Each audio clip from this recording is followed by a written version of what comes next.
Hi guys, I'm Bobsi, and in this video I'm gonna bless you with yet another one for the multiplayer FPS game series. Now first of all, let's just fix a quick bug with the health down here saying 100 right now, even though the max health is actually set to 20. Now this is a super easy fix. All we'd really want to do is we just want to set the health text, which we do by doing the game UI manager .set health text, just to set it to the max health .toString, of course.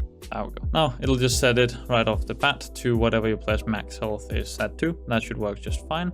Now next thing we want to do is when the player now respawns, which we have set up right now, he also needs to respawn in a new position first. So the way that we want to do this is, let's go to the player manager here. This is where we respawn the player, we reset the health, we toggle him again. And the thing is, at the time of toggling him, we actually need him to move to a new position as well. So the way that we do this is, let's make it a public static void set player position. Now the thing is, it would normally be easy for us to just in here on the player manager just grab the correct player. However, we want to do that like this, for example, in here, grab the the player health that we have here, .transform, .position, and then set that equals to whatever we want to set it to.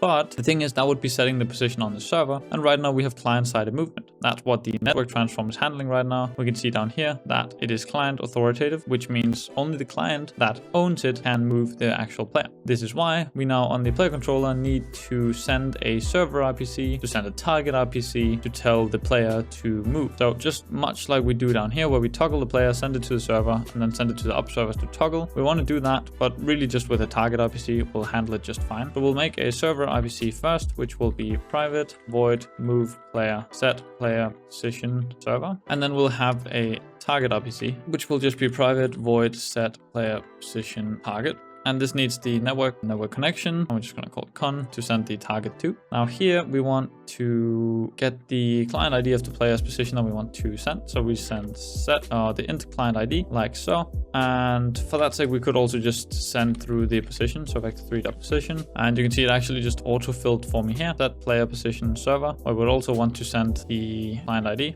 like so, and this will then need to take in the client ID and the position. So here, just like we did with the toggle player server, we do the same thing here. We try and get the player by the client ID. We get the player, or if we do not get the player, we return. And if we do get the player, we can send it through to the player. And what we can actually do instead is, no, actually, never mind. This is correct. This works just fine. We don't actually need to send the client ID. We don't need this anymore because we will be sending it to the target by just the owner. So this target will now also need to get the position at which to set it to. We could also send the rotation, but let's just do it like this for now. And in here we can just do transform.position equals to position. This should work just fine. And the player that we want to set it to, so set player position target, the player we want to set it to is just the owner of the game object, because that's how we found the player up here. And we just want to send in the position as well. And now let's try and see if this works. Now the thing is, we need to still call this set player position, which we do from the player manager in here. So player controller set player position, we need to send the client ID, and then we need to send whatever spawn point that we need to get. Now let's just make a new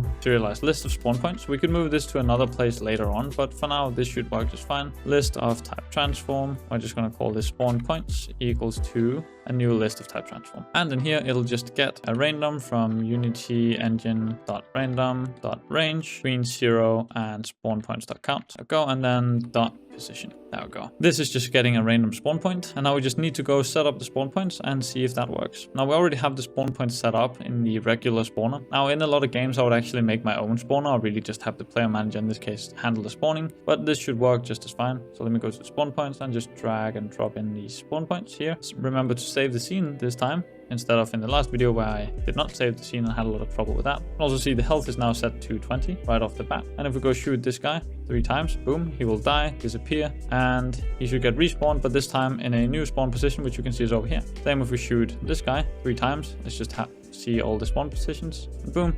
Actually, I think he was at a spawn position, if I'm not wrong. Oh, or maybe it's not working. Might not be working on him. Let me just try and move him just to ensure it's actually doing nothing. 2, 3. Is he just gonna pop up in the same place? He is. Interesting. Okay, well, let's go and see what happens now. So let's go through the logic. Respawn player has been called, and it obviously works for the server. So it's going to set player position, which moves in here. This is a server RPC, which I now just realized needs to require ownership false. There we go. This was the mistake. It's a lot of these silly mistakes that can really punish you very hard with multiplayer. It should very much work now. So let me just move this guy over here and start shooting this guy, blasting him. So anyway, I started blasting.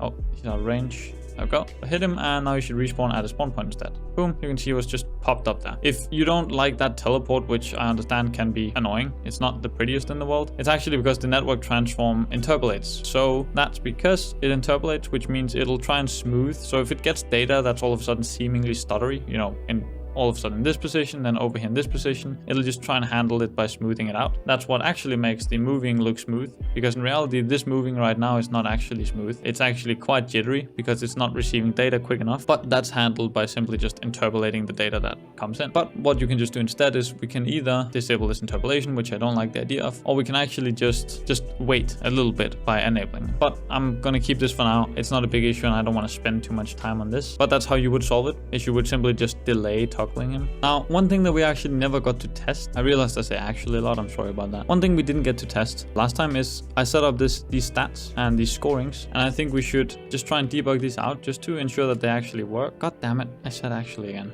Just to ensure that these work. So let's try and send the data of saying, let's take the killer ID. So the killer has killed player. So this will be probably player 0 has killed player 1, for example. And then let's try and make a new line and say player killer has killer player dot score kills, and this will have dead player has, and this will be deaths like that. So if we just try and debug this out, we should hopefully just see for these in the server call these scores. Now the scores will only be called on the server because only the server actually holds the scores. I said actually again. So let's try and kill him, and there you go. Player 0 has killed player 1, player 0 has 1 kills, player 1 has 1 deaths. Let's do this again. Now it'll say 2. Now shoots this guy, it should say 1, and it should switch them. You can see the information. Player 1 has killed player 0, player 1 has 1 kills, player 0 has 1 death. So that works now, which is great, which means the scoring setup for the next video works. So let me just remove these logs again, and in the next video we can look at just making a scoreboard that when you hold tab, the scoreboard will pop up and it'll display for each player and how many kills and deaths that they have. So that way we can try and synchronize some of this data. So stay tuned for that, and as always, I hope that you have a beautiful day.